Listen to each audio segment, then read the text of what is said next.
Et c'est l'une des plus grandes curiosités géologiques connues en France et plus de 400 000 visiteurs s'y pressent chaque année. Il faut dire que l'endroit est époustouflant. Un cratère de 35 mètres, d'une hauteur de 75 mètres vous permet de pénétrer dans le gouffre avant de cheminer à 103 mètres de profondeur. Surprenante aussi cette rivière souterraine sur laquelle on navigue avant de visiter les 4 salles que compte la cavité. Spectacle grandiose avec notamment la Grande Pendeloque, une stalactite géante de 60 mètres de haut qui descend jusqu'à fleur d'eau, ou encore la salle du Grand Dôme, dont la voûte s'élève à près de 100 mètres. Une visite d'1h30 sous terre, 500 mètres en barque, puis 1500 mètres à pied, avec à la clé des émotions garanties. Impossible de dater l'origine de ce gouffre, mais on sait aujourd'hui qu'il a toujours attiré les visiteurs et stimulé les imaginations.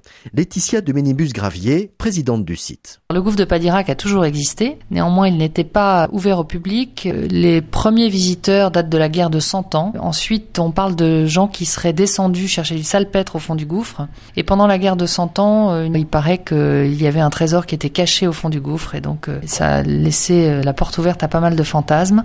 Plus sérieusement, on sait ensuite que le comte Murad était descendu dans les années 1700 au fond du gouffre.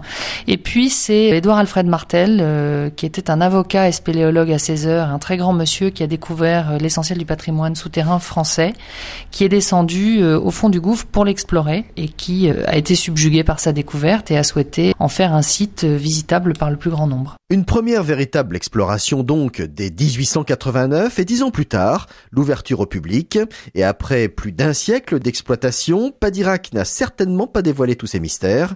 Pour vous y rendre, le gouffre de Padirac est accessible depuis Clermont-Ferrand par les autoroutes A89 puis A20 sortie 54. Pour une première visite en images, rendez-vous sur gouffredepadirac.com.